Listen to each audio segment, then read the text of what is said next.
Dear student, union public service commission civil services examination 2026 notification release చేసింది.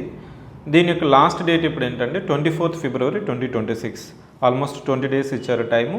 Number of vacancies ఈసారి 933 ఇచ్చారు. ఎందుకంటే ఈ నెంబర్ ఆఫ్ వేకెన్సీస్ ఆల్మోస్ట్ 2025 నోటిఫికేషన్లో మనకి 1129, ఆల్మోస్ట్ 200 నెంబర్ ఆఫ్ వేకెన్సీస్ తగ్గాయి ఈసారి.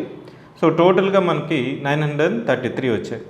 ఇక్కడ అప్లికేషన్ ఫిల్ చేసేటప్పుడు మీరు ఒక 2-3 ఆస్పెక్ట్స్, ఇంపార్టెంట్ ఆస్పెక్ట్స్ గుర్తుపెట్టుకోవాల్సింది ఏంటంటే, ఎవరికైతే యూఆర్ఎన్ రిజిస్ట్రేషన్ ఇంకా అవ్వలేదో దాన్ని మనం యూనివర్సల్ రిజిస్ట్రేషన్ నెంబర్ అంటాం. వాటిని మీరు రిజిస్ట్రేషన్ చేసుకోవాలి.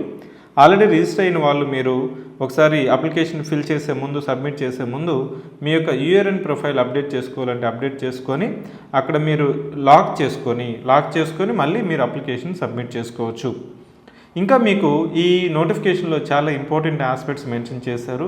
ఆ ఇంపార్టెంట్ ఆస్పెక్ట్స్ ఏంటంటే, మనకి లాస్ట్ డేట్తో పాటు 24th February అని చెప్పాను కదా, మనకి ఈవినింగ్ 6 PM వరకు అప్లికేషన్ సబ్మిట్ చేసుకునే దానికి మీకు టైం ఇచ్చారు. నెక్స్ట్ ఇంకా ఏంటి ఇచ్చారంటే, ఇక్కడ కొన్ని ఇంపార్టెంట్ ఆస్పెక్ట్స్ ఏంటంటే, మీకు నెంబర్ ఆఫ్ అటెంప్ట్స్ రిస్ట్రిక్షన్స్ అనేది ఇచ్చారు. అంటే దీన్ని మనం సర్వీస్ ఇంప్రూవ్మెంట్ అటెంప్ట్స్ అంటాము. మీకు తెలిసిందే ఈ నోటిఫికేషన్లో మనకి ఎన్ని డిఫరెంట్ పోస్టులు ఉంటాయంటే, దాదాపు 23 డిఫరెంట్ పోస్టులు ఉంటాయి. IAS, foreign service, police service, ఇట్లా 23 డిఫరెంట్ టైప్స్ ఆఫ్ సర్వీసెస్ ఉన్నాయి. నోటిఫికేషన్లో ప్రవితా సేతు పోర్టల్లో మీరు కన్సెంట్ లింక్ ఇవ్వాల్సి ఉంటుంది. ఇది ఎందుకంటే, ఒకవేళ మీరు ఇంటర్వ్యూ అయ్యి సర్వీస్ సెలక్షన్లో లేకపోతే వేరే గవర్నమెంట్ అఫిలియేటెడ్ కానీ, ప్రైవేట్ కానీ, స్టాచ్యుటరీ కానీ, అటానమస్ ఆర్గనైజేషన్స్ కానీ మీ ప్రొఫైల్ని యాక్సెస్ చేసుకొని మీ యొక్క జాబ్ ఆపర్చునిటీస్ ఇంప్రూవైజేషన్ చేసుకోవడం కోసం కూడా ఇచ్చారు. కొన్ని ఇంపార్టెంట్ ఆస్పెక్ట్స్ చూద్దాం. ఇక్కడ ఈ కొన్ని ఇంపార్టెంట్ ఆస్పెక్ట్స్ ఏంటంటే, మీకు ప్లాన్ ఆఫ్ ద ఎగ్జామ్ మీకు తెలిసిందే. Plan of the exam 3 stages ఉంటుంది. ప్రిలిమ్స్, మెయిన్స్ ఉంటుంది. ప్రిలిమ్స్ ఎప్పుడు ఉంటుంది? 24th May 2026. 24th May 2026 ఉంటుంది. ఇక్కడ స్కీమ్ ఆఫ్ ద ఎగ్జామ్ తెలుసు కదా, ప్రిలిమ్స్ తర్వాత మెయిన్స్ తర్వాత ఇంటర్వ్యూ ఉంటుంది. కేడర్ పాలసీ ఆల్రెడీ మనకి last time cadre policy zone wise ఉంటే, ఈసారి గ్రూప్ వైజ్ కేడర్ పాలసీ ఉంది. కేడర్ పాలసీ అనేది డిఫరెంట్ కాన్సెప్ట్. ఇక్కడ మీకు కేడర్ పాలసీ కూడా మీకు తెలిసే ఉంటుందని అనుకుంటున్నాను. ఏజ్ క్రైటీరియా వచ్చి 21 years నుంచి 32 ఫర్ ఓపెన్ కేటగిరీ. ఓబీసీకి కానీ SC/STకి కూడా మనకి ఏజ్ రిలాక్సేషన్ ఉంటుంది. అదేవిధంగా number of attempts, education qualification కూడా మీరు ఒకసారి చెక్ చేసుకోండి. ఇది సివిల్ సర్వీసెస్ ఎగ్జామినేషన్ అనేది పాపులర్ ఎగ్జామ్ కాబట్టి ఫస్ట్ టైమర్స్కి మాత్రమే కొంత కన్ఫ్యూషన్ ఉంటుంది. ఆల్రెడీ అప్లై చేసిన వాళ్ళకి రీఅప్లికేషన్స్ గురించి ఇక్కడ మనం తెలుసుకోవాల్సింది ఏంటంటే, restrictions for the examination. 5th point I wanted to highlight.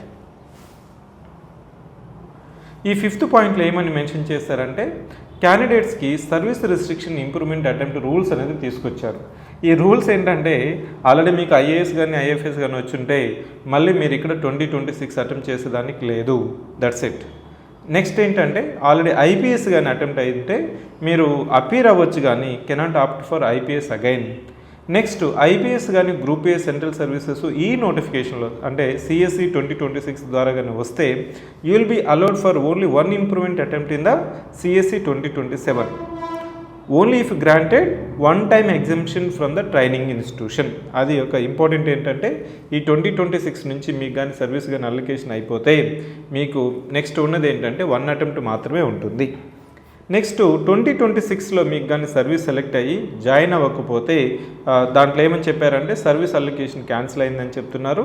Next 2027లో కానీ అపీర్ అయితే after taking exemption, if better service is got in 2027 you can choose from the service allocation of either 2026 or from 2027. That's a good move. కానీ ఇక్కడ ఓవరాల్గా సారాంశం ఏంటంటే, ఒకసారి service వచ్చిన తర్వాత నెక్స్ట్ టైం నుంచి మీకు ఓన్లీ 1 ఇంప్రూవ్మెంట్ మాత్రమే ఉంటుంది. అది మాత్రం ఇక్కడ మెన్షన్ చేశారు. రిమైనింగ్ అంతా మీకు తెలిసిందే. ఈ ఒకవేళ సర్వీస్ వచ్చి కానీ మళ్ళీ మీరు ఇంప్రూవైజేషన్ చేసుకోవాలంటే కంపల్సరీ రిజైన్ చేసి మాత్రమే మీరు మళ్ళీ రీఅప్లై చేసుకుని ఎగ్జామ్కి అటెంప్ట్ చేయొచ్చు అనేసి మాత్రం ఇక్కడ మెన్షన్ చేశారు. ఓవరాల్గా ఈ నోటిఫికేషన్లో మనం గుర్తుపెట్టుకోవాల్సింది ఏంటంటే, మీరు జాగ్రత్తగా ఈ 2026 అటెంప్ట్ ఇవ్వాలి. ఒకవేళ సర్వీస్ వచ్చిన తర్వాత మీకు 1 attempt మాత్రమే ఉంటుంది. నెక్స్ట్ నెంబర్ ఆఫ్ అటెంప్ట్స్ మీకు తెలిసిందే. ఓపెన్ కేటగిరీకి ఎన్ని ఉంటాయి, ఓబీసీకి ఎంత ఉంటాయి, ఇవంతా మీకు ఇచ్చారు. నెంబర్ ఆఫ్ వేకెన్సీస్ కూడా ఈసారి 933 మాత్రమే ఉన్నాయి. Almost 196 less number of vacancies as compare to 2025 notification. ఈ నోటిఫికేషన్ లింక్ కూడా మీకు ఈ డిస్క్రిప్షన్ ఆఫ్ ది వీడియోలో ఇస్తున్నాను. ఇంకా మీకు ఏమైనా డౌట్ ఉన్నా కానీ, ఓబీసీ ఏంటి కానీ, యూఆర్ఎన్ కానీ, ఈ దాంట్లో కానీ మీకు ఏమైనా డౌట్స్ ఉన్నా కానీ కామెంట్ సెక్షన్లో కామెంట్ చేయండి. Our team members will try to give reply. I wish all the best.